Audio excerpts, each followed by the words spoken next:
I'm very glad to welcome you to Stone Barn Center's first Elements Day. And throughout this ongoing series, we will continue to address two questions. What are good elements of agriculture? And what are useful elements of cooking? Our recently launched Chef in Residence program inspired today's conversations and demonstrations. Throughout his residency, Chef Shola Olunloyo stressed the importance of goat in traditional and modern Nigerian cooking. Stay tuned because Chef Shola will be joining us for both demonstrations this afternoon. And let's get started. I would like to introduce you to our moderator of this morning's panel, OZOZ SOKOH, and she is the founder of Kitchen Butterfly, and I will let her take it from here. Thank you. Hi, everyone. My name is OZOZ. I am a Nigerian food explorer.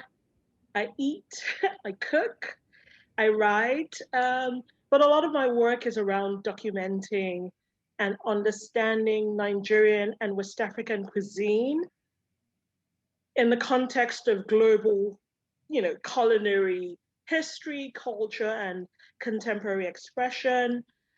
You'll find me on Kitchen Butterfly, my blog, and various social media handles. You'll also find some of the recent work I've been doing around West African cuisine on Feast Afrique, and that's AFRIQUE, things like compiling a digital library that's free to access. But yes, I'm really happy to be here talking about the business of goat from both, from several angles. And it's my pleasure to be moderating this panel and learning, as well as sharing a bit of experience about goat meat and goat.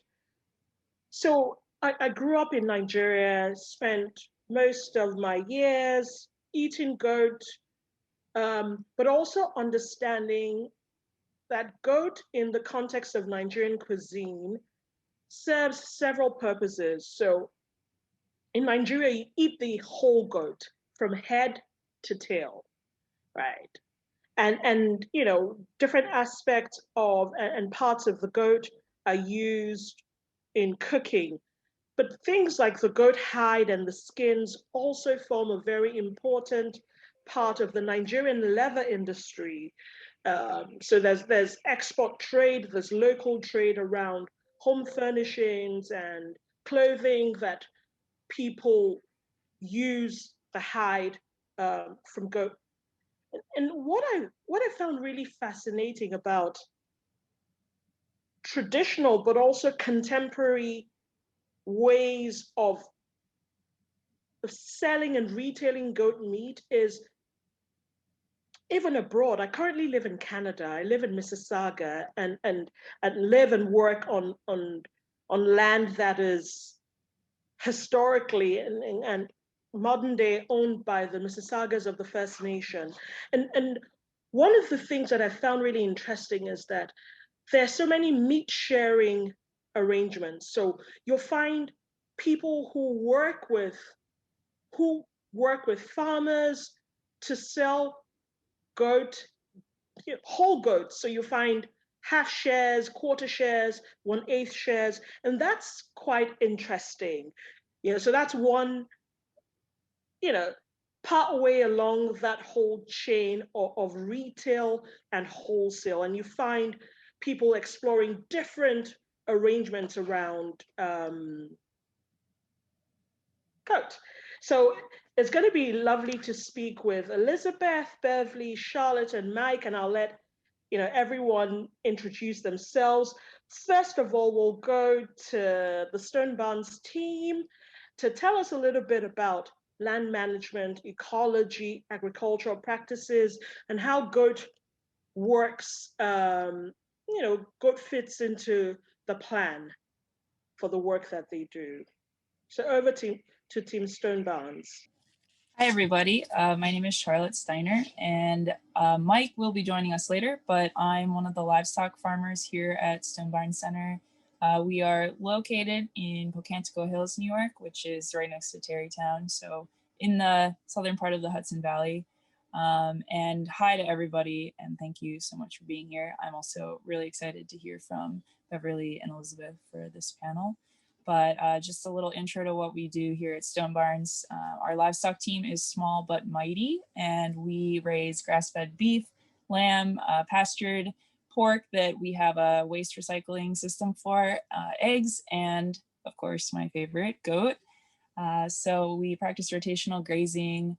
We focus on soil health and the regeneration of our pastures, and we work together with an ecological monitoring team, which is a lot of what we're doing with our goats. We focus on invasive species management, both on Stone Barns property and also on land of the Rockefeller State Park Preserve that we get to graze our animals on. And a lot of what we're doing with the goats is putting them in the woodlands there and targeting specific invasive species. So I guess I'll just start off by kind of giving the intro to why we're doing that. Kind of historically, herbicides are used to get rid of any unwanted weeds in a pasture that cattle and sheep aren't going to eat, or brambly plants that are kind of irritating to humans to have that we need to clear out, or other invasive species that are crowding out native plant growth. So that would be really tall, broad-leaf plants that are going to shade out the forest floor, or plants with really big root systems that are going to crowd out other native growth. So enter goats. We put the goats in sections of the woods where we know that they're going to be able to eat all the different plants that are undesirable, because unlike sheep and cattle, they can actually go through the woods kind of unharmed for the most part. And goats, of course, love eating brambles, thorns, all of the bark off of trees and woody plants. And primarily we're utilizing their natural browsing capacity. So instead of just having their heads down and grazing like we do with our sheep and cattle in our pastures, the goats are standing on their hind legs, and so able to reach up to 6 or 7 feet, depending on how tall the goat is when it's standing, and just kind of nibbling everything tapas style, a little bit of everything, because they love to try it all. And hopefully success would mean that we're kind of passing through the same sections maybe 2 or 3 times a season. Ideally, it'll take 4 or 5 times to really make an impact on stopping the growth of invasive plants. So we're trying to hit them when things are blossoming, or when like the primary growth of that plant is happening, so that when all the energy is going to the leaves, the goats are eating the leaves or stripping the bark, and that's helping stop the continued growth of those plants. I'm just going to kind of pause there. I hope that's what you were hoping to hear in terms of land management, but I'm happy to continue. Thanks, Charlotte. That was really, really interesting. And yeah, there's a goats bring a certain natural process and way of consuming those weeds without damaging the land. Elizabeth and Beverly, you know, one after the other, what do you think about goats, about land management, about the use of goats to manage ecological and agricultural as a way of managing those practices? And what do you think about the impact that has on the goats themselves in terms of them as meat? That's a good question. I'll start if that's okay with you, Beverly. It's okay. Yep, goats have just been a super important part on our farm. We do raise them for meat, but a big portion of their purpose is for our land management. They're pretty much one of the only species that has browsing that we raise. We'd raise a lot of other ruminants, but goats are just, made to browse. So we have been able to control big swaths of poison ivy we have on our farm, and also lots of invasives like wineberry. This past summer, we were able to raise our herd of goats for probably 3 months solely on invasives in the woods, which is pretty incredible. And I cannot say any other animal is able to do that, or any other domesticated livestock is able to do that.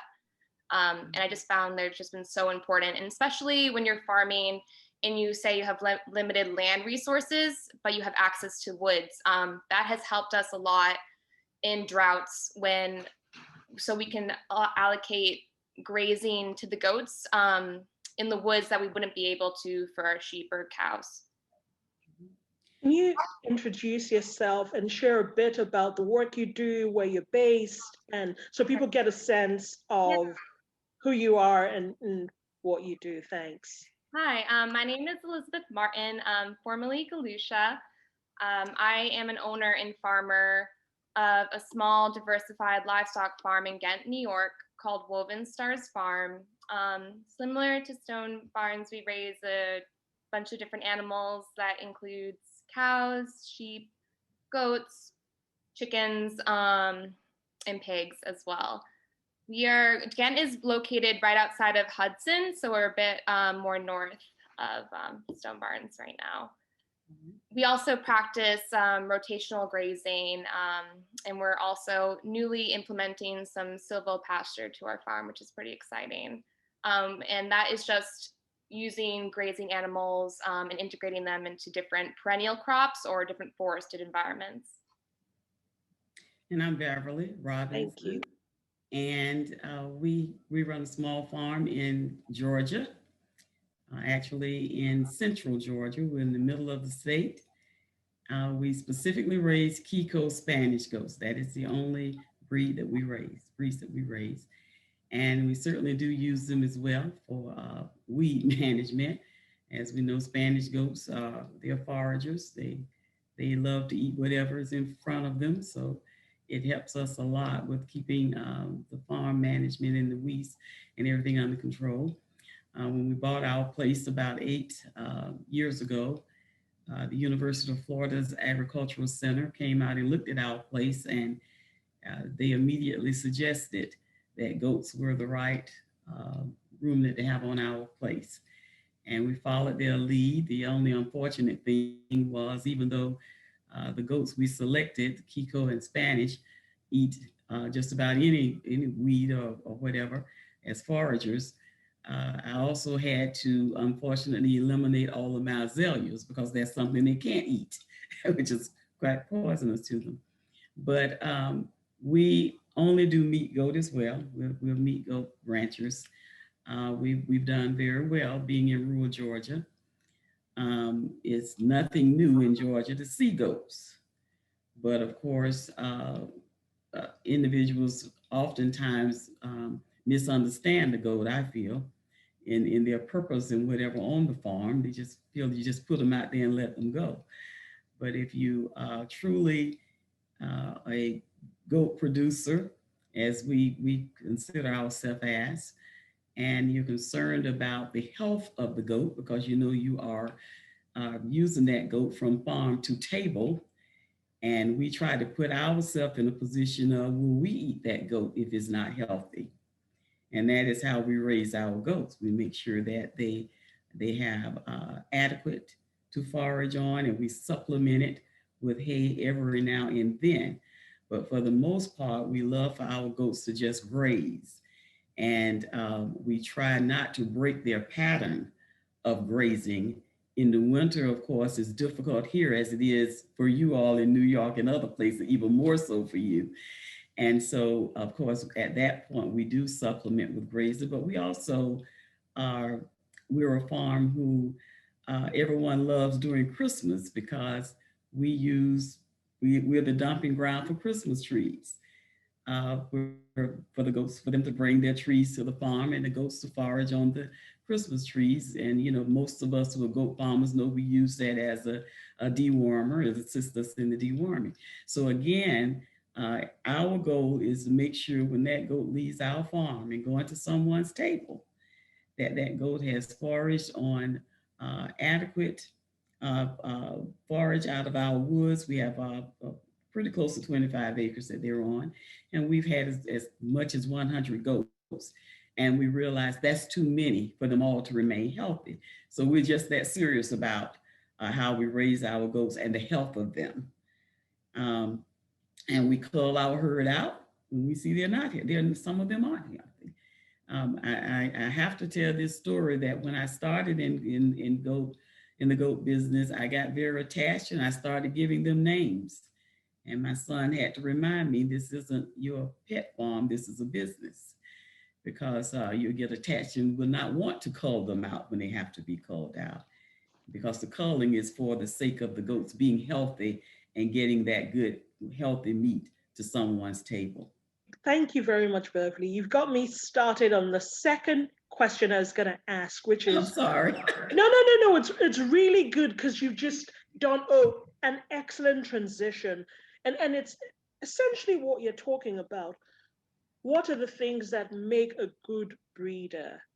Right. So what are those things that you have to keep in mind? And there are a couple of questions in the chat about when do you know that the goats are overgrazing? You know, what does it taste like after they've eaten Christmas trees? So I'd like you to, for a minute, touch on what it is that makes a good breeder. And you've mentioned several things like not getting attached, like keeping a good eye on, you know, on what they eat. So I'd like you to take that and then we'll go to Elizabeth and then back to Charlotte and Mike, just to share with people who in the audience might be interested in, you know, keeping goats for various reasons. Well, as it relates to being a good breeder, people may say, and definitely my family say, that I treat my goats more like they're my children, my family. But I think that's part of being a good breeder. I sell my goats, you know, whole, and we do parts as well. We do cuts as well at the butcher. But everyone will tell you when they come to our farm they want to buy a whole goat, there's a certain way I want my goats handled. And for the most part, no one gets a goat to be transported from my farm but me. I do that, and I handle them, and I make sure that when they are born, my goats are comfortable with me. They're not afraid of me. I think that's part of being a good breeder.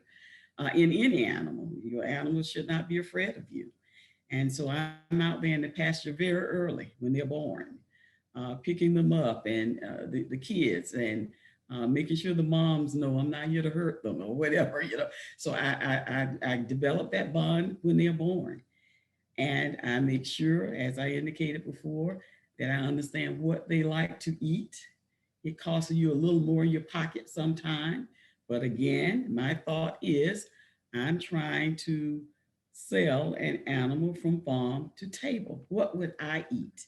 I've been at slaughterhouses before and I've seen animals come in and I've challenged the slaughterhouse. Surely you're not going to kill that animal and feed it to someone, of course, slaughterhouse business is to slaughter the animal and get it to table. But I make sure when my animals go to that slaughterhouse, if someone is there watching, they see a healthy goat come through that slaughterhouse and want to come to my farm to buy a goat. I want to buy Robinson House Farms goat meat. Thank you for that.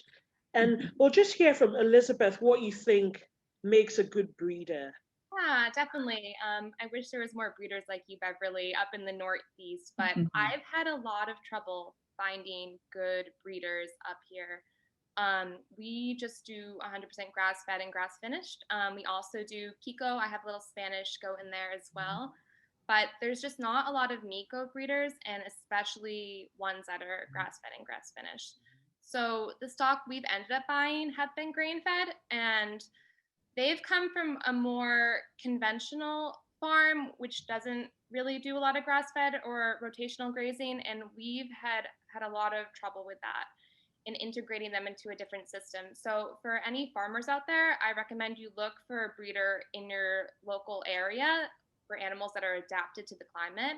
And also you want to buy stock that comes from a system that you want to practice. So if you want to practice more, you know, of the rotational grazing, look for a breeder that does that. You'll run into less issues in the long run when you do that. Brilliant, thank you. Charlotte and Mike, I know there's some comments already and responses in the chat box, but if you could share anything, thanks. I would mostly repeat what Elizabeth said in terms of up here, it's hard to find breeders who are selling stock from a rotational grazing system. And so a lot of what we actually end up focusing on, if we're bringing in stock that has been grain-fed conventionally, we're depending on the older generations of the does that we have that are used to browsing in the woods and used to what we want them to eat, and they end up teaching their kids and the rest of the herd what they're going to be eating. So kind of it would be perfect and ideal to be able to always go for stock that's been bred to be grazed in the woods, but we're relying on the rest of our herd to kind of do that teaching for us. Great, thanks. You know, one memory I have of eating goat meat in Nigeria is, or buying goat meat is, they make a distinction between he goats and she goats. And in Nigeria, the he goats have a more pungent or more defined flavor, and the meat is a different texture, and people really prize that. So I wonder how you as breeders are breeding for meat specifically, and how, you know, what kind of preferences either people who are buying from you express, or you have when you know, with the different varieties and species that you breed. So any favorites? What do you think? Let's start with you, Elizabeth, and we'll go to Beverly and then to Stone Barns as our hosts. Sure. So for all of our goats, we do weather the males. So we don't ever have like the he kind of more flavorful goat, but our clientele are looking for a more mild goat as well. So that's been working for us. We do butcher young around 6 months as well. So doing a younger butchering, the goat just tends to taste more mild. And I certainly sell more he goats, and for the same reason that you said, according to my customers. They ask, do not bring us a nanny. We want he goats. If you're going to slaughter, bring he goats. And one of the restaurants even said to me, and I do know the difference, Ms. Robinson, so please make sure they're he goats. So they tend to feel that they know the difference, and I'm sure if you're a connoisseur of goat meat, you do. But yes, as far as slaughtering, we only slaughter he goats. Most of the females are sold to customers who are beginning farmers who are trying to get a farm started, or when I cull the herd out, I may take those to market, to auction. Thank you. And can you share, Stone Barns, can you share some of what you do around that? Breeding for meat. Yeah, likewise, we castrate all of our male goats that are born on the farm. So we're mostly selling wether meat and either cull does or doelings, but we actually end up selling them as meat a little bit later, kind of outside the traditional realm of that 6 to 9 month or up to a year. So a lot of the goats that we've been selling as meat to the restaurant on site have been 1.5 to 3 years, which has been really interesting meat to try tasting, since it is not quite as tender as the younger goat, but there have been some really interesting differences, and we've gotten a lot of good feedback, not only on 1.5-year-old doelings and wethers, but also on 3 or 5-year-old cull doe meats.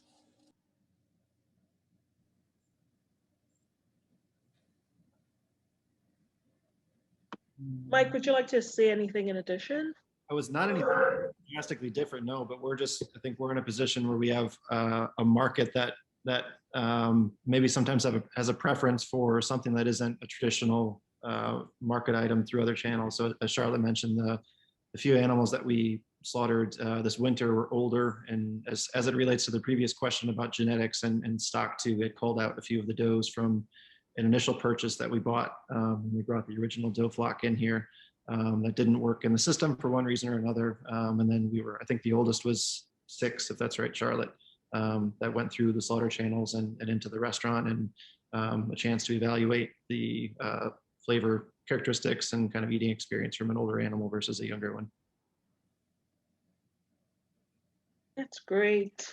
And slaughterhouse challenges, right? And I'm sure there's several, because that's the bridge between farm and market / table. So Beverly, can I start with you? What are some of the key challenges you've experienced with slaughterhouses? And then we will go to Elizabeth. Well, we have a tremendous challenge here in Central Georgia, and that challenge is, at this point, we don't have one. My farm has used Fort Valley State University as my slaughterhouse. They have a small ruminant program there, and within that program, they teach the students the art of slaughtering, all kinds of animals.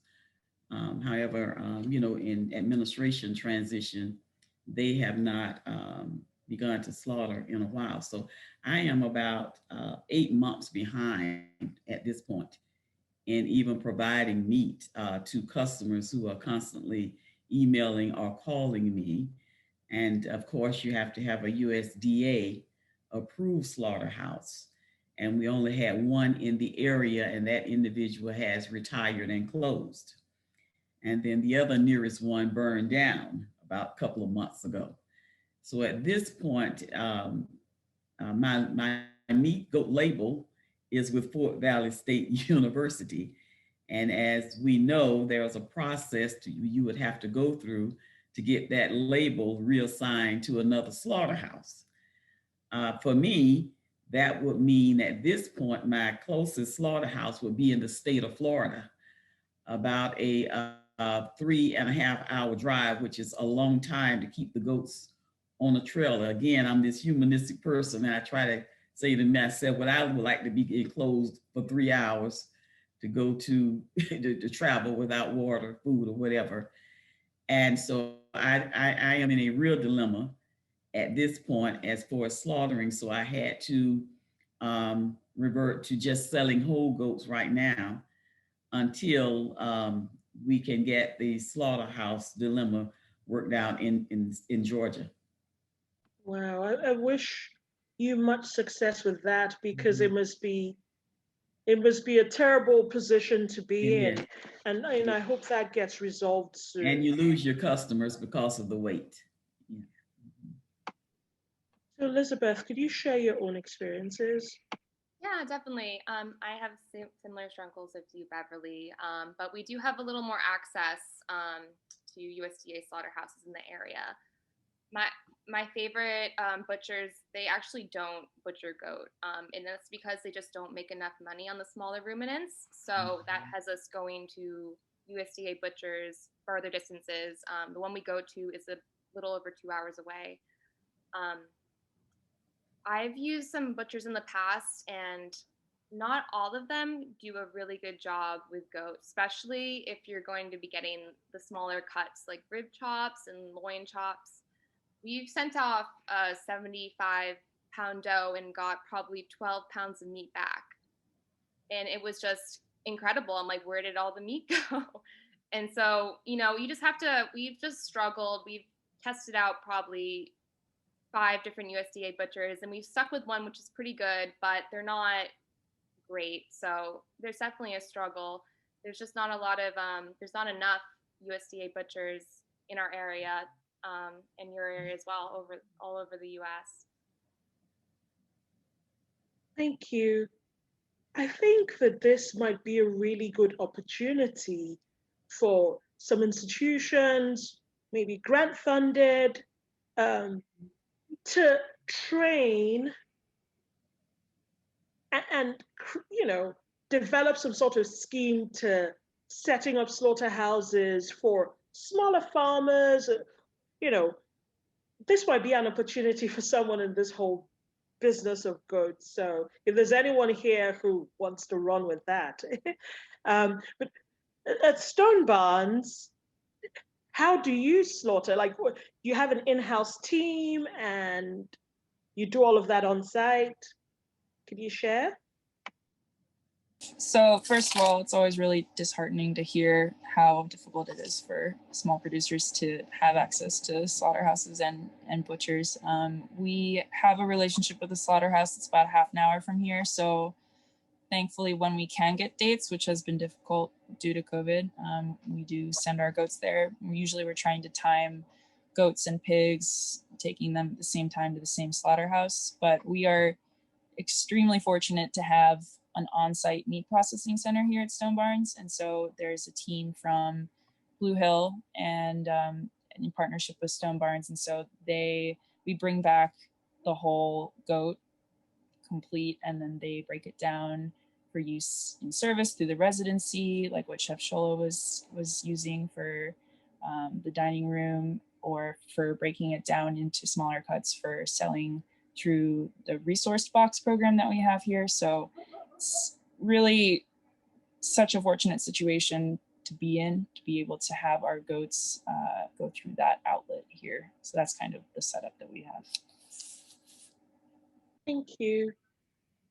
One of the things that fascinates me about the work going on at Stone Barns is a collaboration between the team and Greg Moore, who has turned some cow bones into ceramics and bone china. And I found that really fascinating as a way of using the entire animal.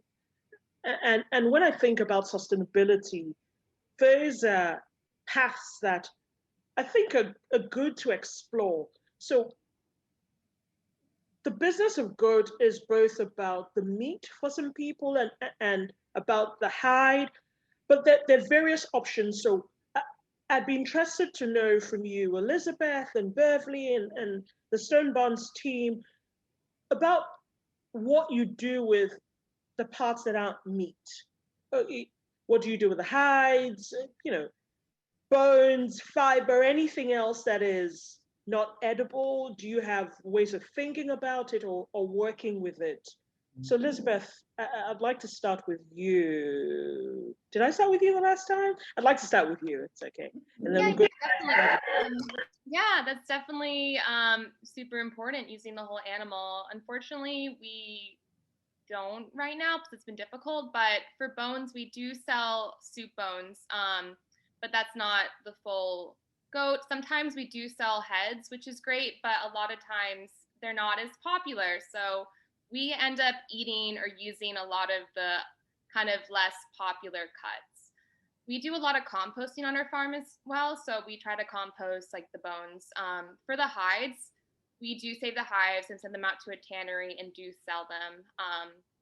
But yeah, that's not, we mostly sell the meat, but that's just kind of like an extra thing we do because we do like the hides, and they are seeming to gain in popularity compared to Thanks for that. The one thing I can say about the heads, find you a Nigerian market of sorts and you'll be in business, trust me. Isiewu is a Nigerian goat head stew that's very similar to the French tête de veau.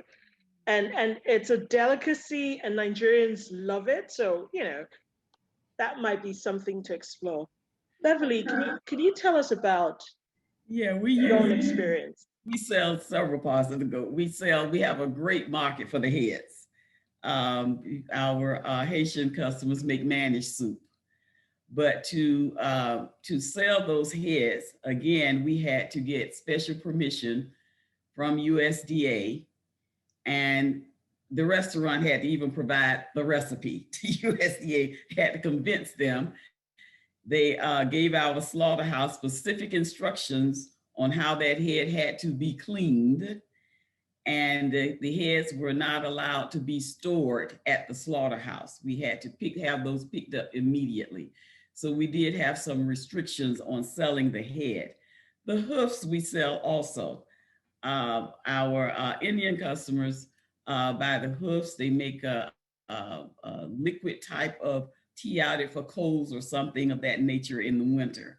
So we try to make as much use in the internal parts. We we have a great market for the internal parts, particularly the heart and the liver, our big sellers. So we try to use everything but the hide as in our goat operation. Thank you. And at Stone Barns, can you share a bit of that? And then we'll come up to our last question and then go into the Q&A with the other participants. I'll start, Charlotte. We had, you brought up Greg, but we had a great call with him yesterday even, and the bone china came up and trying to utilize other species instead of just cattle. And as it relates to like mineral contents in our soils and forages and how that affects the density of the bone and how that would fire in his kiln for making china. But he's a fascinating guy, so it's just a great conversation. But we're similar, Charlotte mentioned that the whole carcass and the head is what comes back from the slaughterhouse for us. With the head on. The hides we save, I'm sitting next to a stack of 4 hides that are ready to be salted too in the garage. But there was another point that came up about saving the horns too, and using horns for like someone that's making knives and using those for a knife handle, which might be a cool utilization too. But it's fairly standard. We get back the heart and kidney and liver, and the rest would go into the rendering pile from the slaughterhouse. That's really brilliant, the bit about handles. Charlotte, do you have anything to add? No, other than goat horns look really cool on the front of vehicles. If that is something you're interested in, that's another way to utilize that. Like how you typically have antlers on the wall. Exactly, yeah. Okay. And I'm coming up to the final question, and it's about, you know, the impact of the way that goats are bred and kind of cultivated and fed on the land. How does that, and we've touched on this, how does that impact the final meat outcome? It's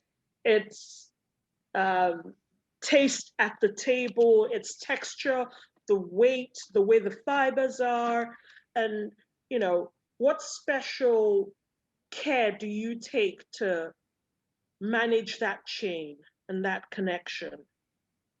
Beverly. Well, you know, I must admit, I'm not the best cook of goat meat. I can't wait till the chef session this evening so I can learn some more techniques. But so I'm speaking from my customers, you know, from their perspective.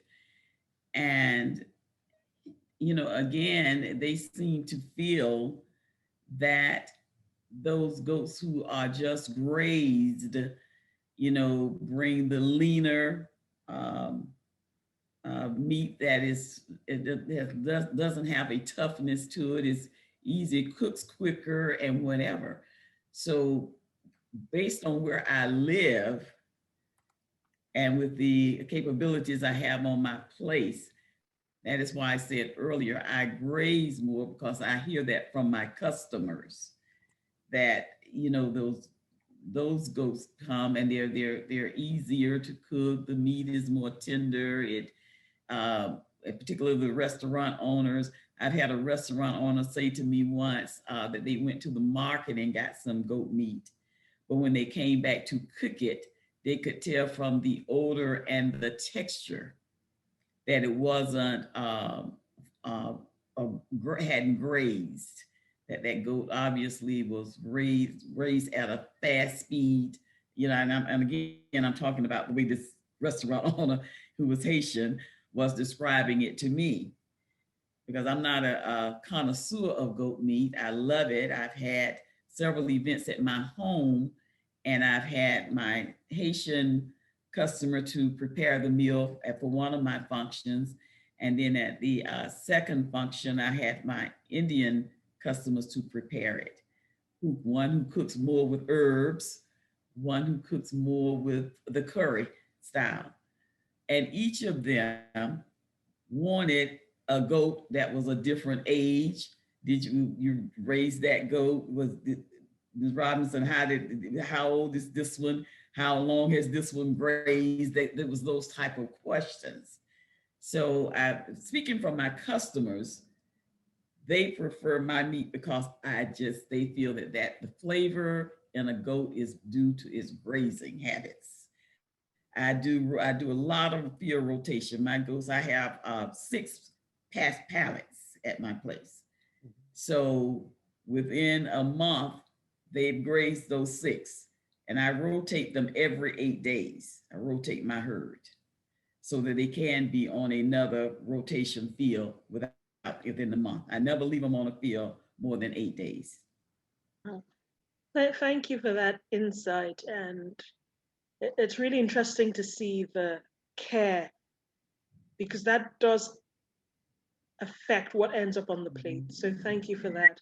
Elizabeth, could you share your thoughts? Yeah, sure, definitely. I completely agree with care. I think as long as the goat is raised with care, and your farm is of good health, you're going to have great tasting goat meat. Pretty much a goat is a reflection of how you raise it and the land it is raised on. No matter like the age or whatever, you're going to have a great tasting product. Yeah, and also going towards this, like the hair and skin, you know, that's also like shows a mineral deficiency. So it's a reflection of the land you have. So if you're giving your goats all they need, like the correct minerals and the correct feed, yeah, you're going to have a healthy, good-looking goat. It's going to taste great. Thank you, Team Stone Barns. Before we go to the Q&A. Yeah, completely agree with everything Beverly and Elizabeth said, and mostly would agree with it being about timing, not only of age, but also seasonality. If you're slaughtering a goat in the winter months, they've been eating stored feed and not able to access all of those awesome forages and browse. And so kind of comparing the taste of meat throughout the season, I think, yeah, everything's going to be good if the goat is raised with care and access to what they want to eat. We're all a panel that's in agreement, I think, on everything. But we had a few weeks ago, we had the livestock team at a tasting with Shola, so it was really great and I think powerful and impactful for the team to all learn and get some feedback on his perspective of the goat and share a little bit of the story from each individual animal too. So tasting the 6-year-old and the 3-year-old and the 19-month-old side by side, and they had the tag numbers from each animal at the tasting too that Charlotte referenced to which animal was which. So I think a background on the individual animal, the diet it was eating, and the age of the animal gave us a good perspective on kind of a benchmark of what the animals were at each stage of life. So it was a good experience for all of us to have that feedback. Thank you. And I'd like to say a big thank you to all the panelists for just sharing gems with us, from talking about seasonality to the challenges in the slaughterhouse, and to the types of breeds and important techniques and skills and methods.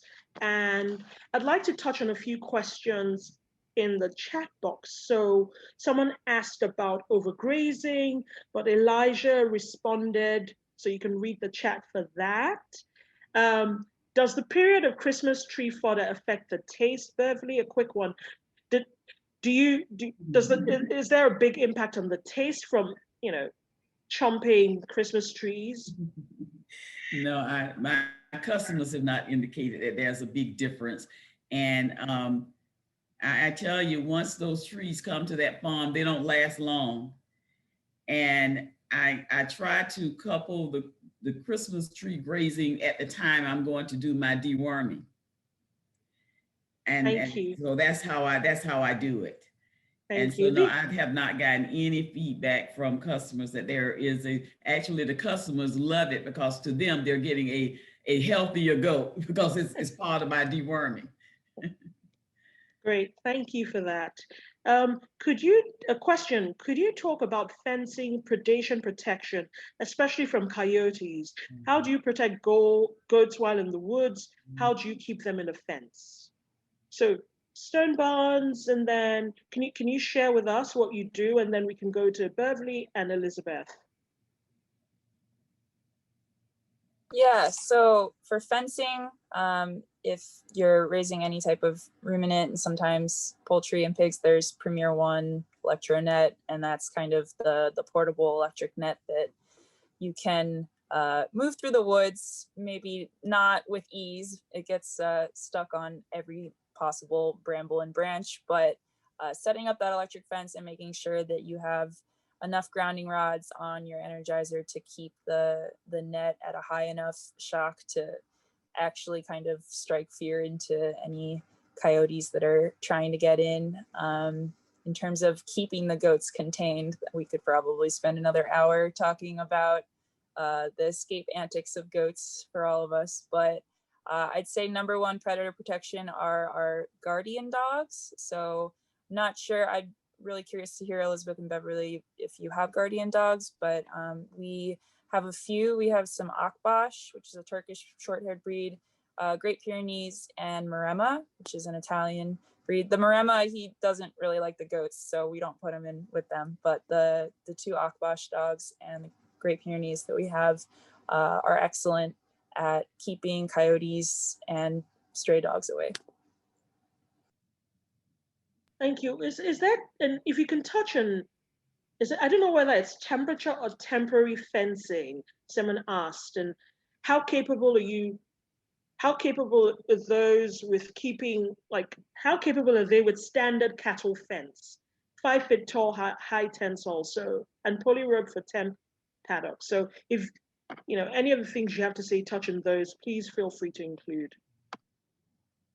I guess I'll say something. I just use a 6-strand high tensile fence for the majority of my farm, but we subdivide it with the temporary Premier One Electronet fencing. We actually don't have any issues with escaping goats. They just seem to stay where they are.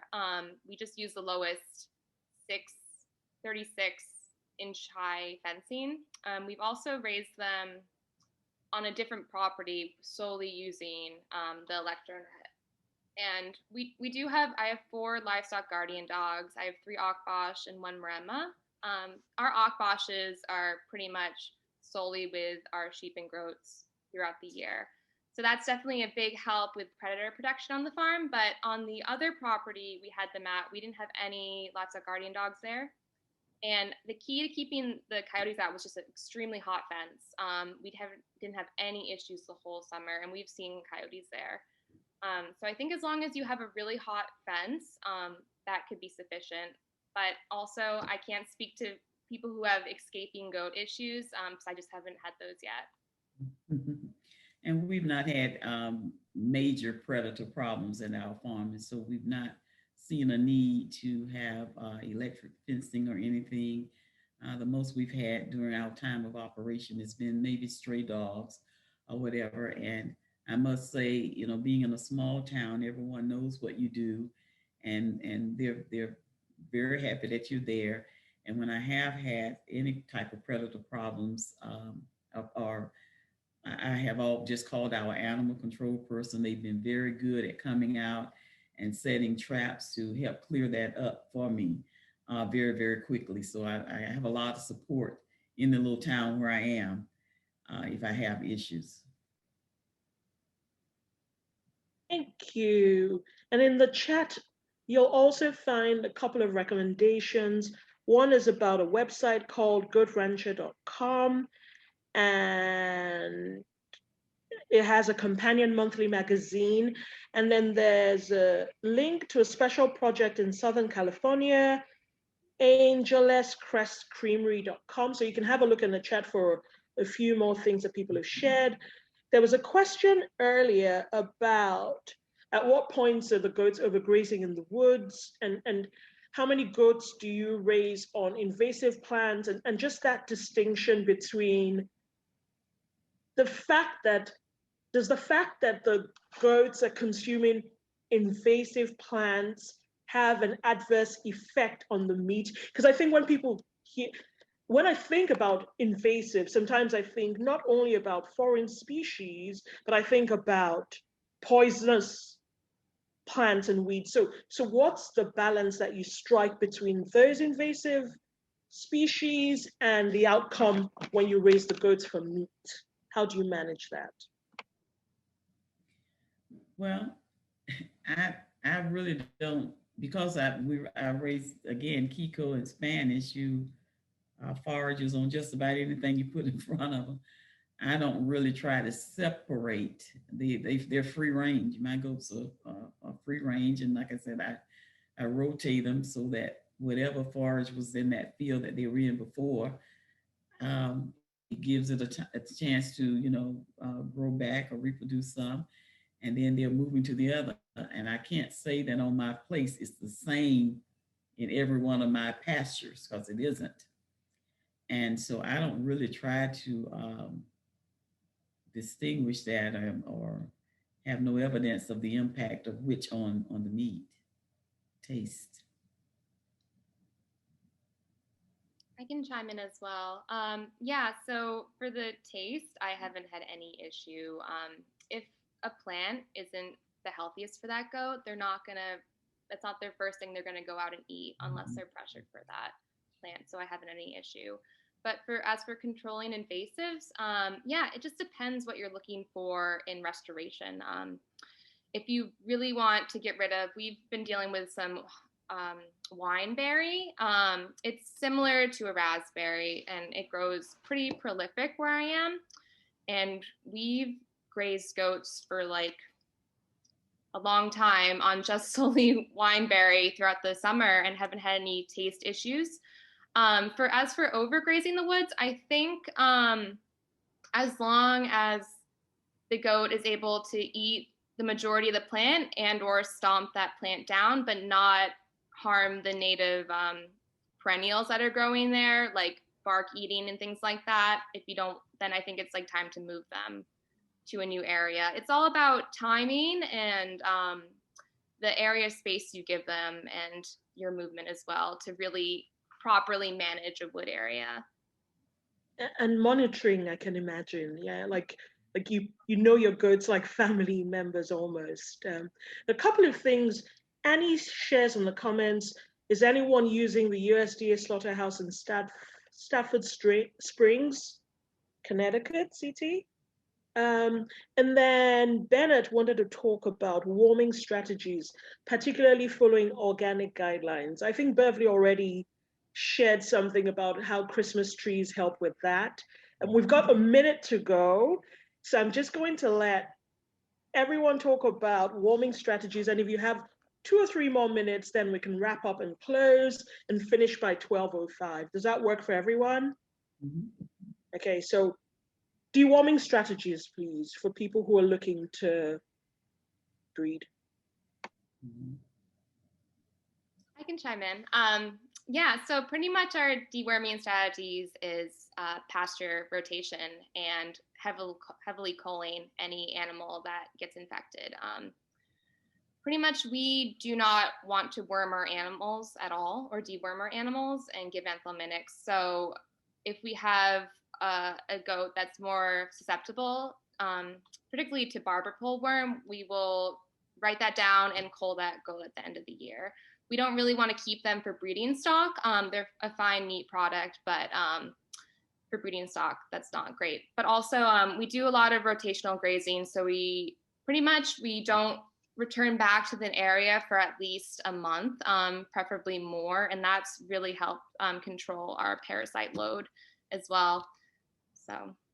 Yeah. Thank you. So Beverly, before you respond, someone asked, and you can answer in your responses, okay, are Christmas trees ever sprayed with toxic chemicals? And is that something to worry about? And primarily, how do they help with deworming? Yes, I saw that chat come up in chat. We have a specific rule for individuals who drop the trees off.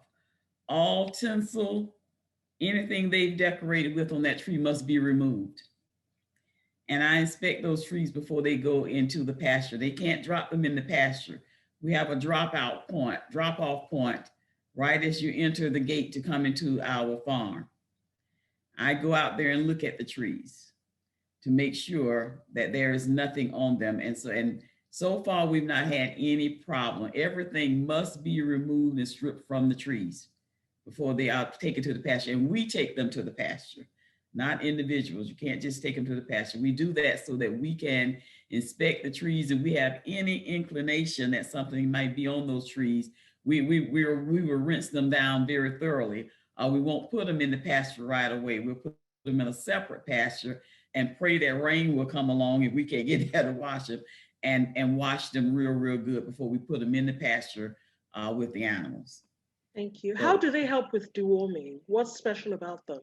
Yeah, well, it's something about pine. I can't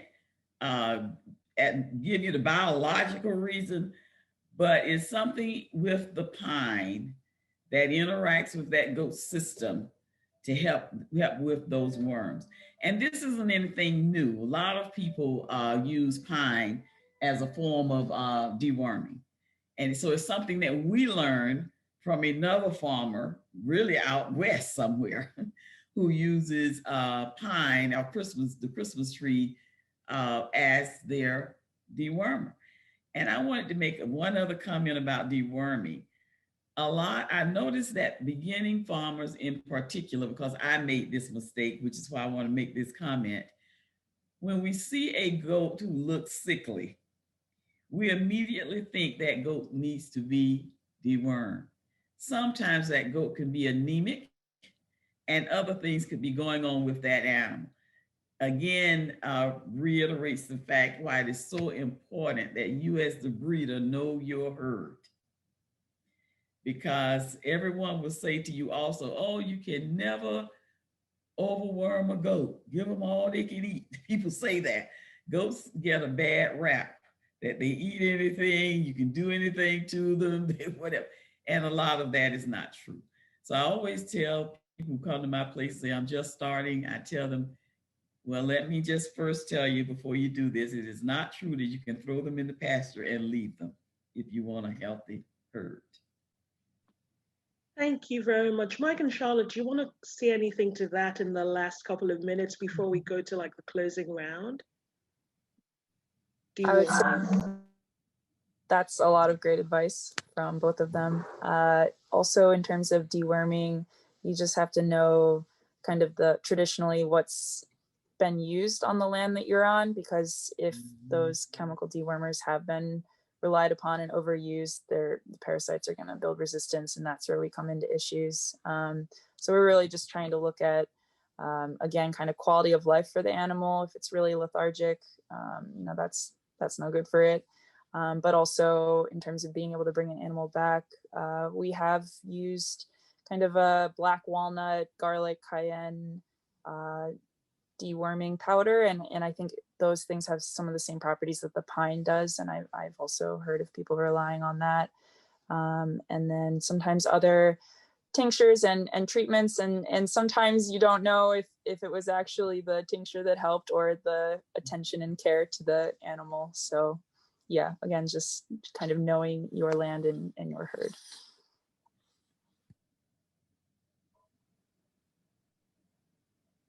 So thank you everyone for joining us for this Business of Goat session. I hope it has been informative. I hope you've learned a few different paths you can go down if you're interested in goat for various purposes. And so for me, thank you very much. I'm going to let everyone else say their goodbyes, starting from the Stone Barns teams who have been a gracious and kind host, then to Beverly, and we'll finish with Elizabeth. So thank you.